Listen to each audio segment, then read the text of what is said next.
Abonnez-vous à la chaîne pour voir les dernières vidéos.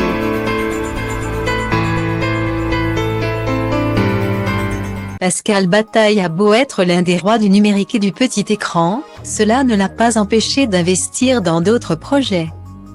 Outre son parcours d'animateur et de producteur, l'acolyte de Laurent Fontaine, avec qui il est à la tête de l'émission Y a que la vérité qui compte désormais diffusée sur C8. Pascal Bataille est devenu l'heureux propriétaire d'hôtels. L'un d'entre eux, côté parc, est situé en Normandie. Son grand frère, côté sable, s'est installé au Cap Ferret. Mais la conception de ce premier hôtel 4 étoiles sur les bords de l'océan Atlantique ne lui a malheureusement pas permis de dormir sur ses deux oreilles. Les débuts joyeux de l'aventure ont cédé la place à la colère et l'inquiétude avec le projet de construction de Villa Colette, établissement 5 étoiles voisin de sa propriété côté sable, validé par le tribunal administratif. Une décision à laquelle Pascal Bataille avait fait appel à l'époque, dénonçant les nombreuses nuisances que la construction allait faire subir à ses clients. 4 ans plus tard et après une bataille acharnée, l'animateur de 62 ans a dû rendre les armes et se plier à cette décision.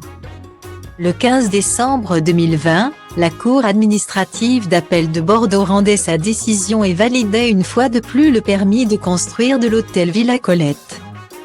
Au grand désarroi de Pascal Bataille, la construction avait d'ailleurs été annoncée pour le premier semestre 2022.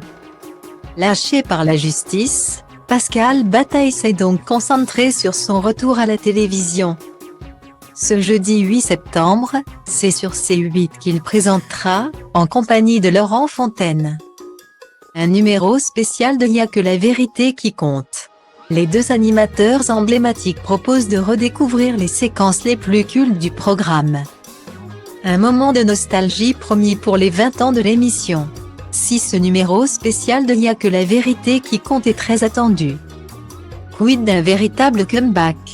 Laurent Fontaine et Pascal Bataille n'y sont pas opposés.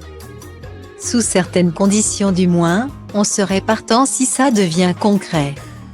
Sous réserve de ne pas produire l'émission comme nous le faisions à l'époque, mais au moins d'avoir un droit de regard très important sur les histoires.